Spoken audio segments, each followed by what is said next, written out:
Introduce themselves to the camera. Bjorn. See what? Joe. Ramila.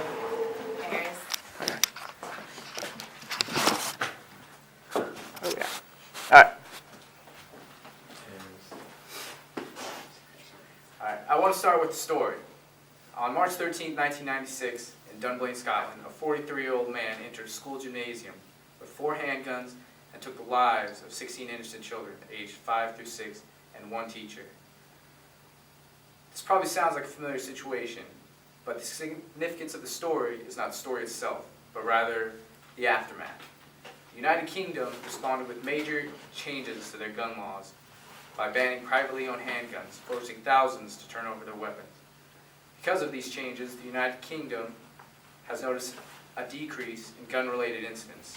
But the most significant statistic is that there has not been a single school shooting since March 13, 1996. So why have I gathered you here today? I wanted to address the need for stricter gun control in the United States because of the almost routine nature of school shootings. First, we will cover recent events that have reignited the need for gun control reform. Second, we will look at the history of gun control. And finally, what can be done today to fix this troubling problem. So why all the fuss over gun control lately? Well,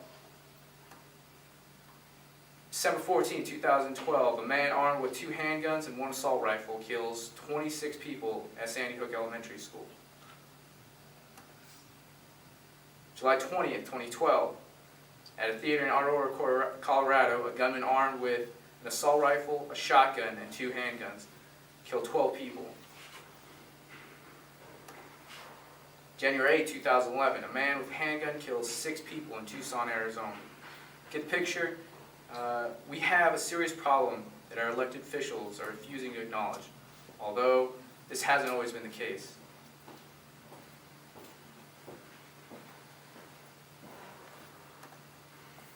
(1934).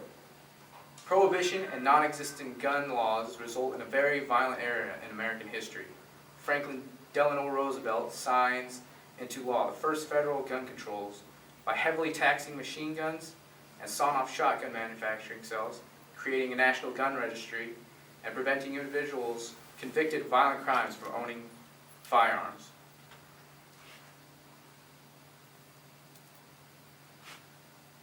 (1968), after the assassination of President John F. Kennedy and Reverend Martin Luther King Jr., President Lyndon B. Johnson passed legislation to prevent drug dealers, felons, and the mentally ill from possessing firearms.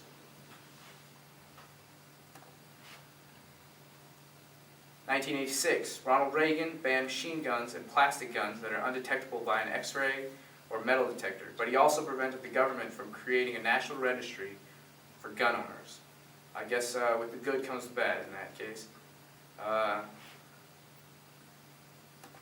1994, Bill Clinton puts a 10-year ban on semi-automatic assault weapons and limits magazine size to 10 rounds. But he allows the owners to keep this sort of weapon procured for the state, kind of grandfathering in. And now, 2013 rather, will we break this stalemate? Can we build on past success and pass meaningful gun controls? Our most recent attempt barely failed to reach the 60 votes needed in the Senate. President Barack Obama wanted common sense gun control with extending background checks, lowering magazine capacity, and banning assault weapons. Essentially renewing the assault weapons ban enacted by Bill Clinton. Is it the best we can do? No, but it is a start, and if we can just save 1 life, or stop the next Sandy Hook, it will be worthwhile legislation. I think the United States can do better, and I think we deserve better. I think the United States, I hope that we won't wait for another tragedy to happen. It's not a question of if, but when the next shooting will happen. In closing,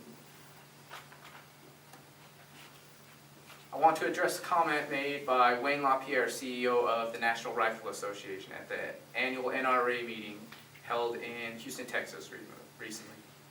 At the end of his speech, he asked the whole audience to stand up and show that America is a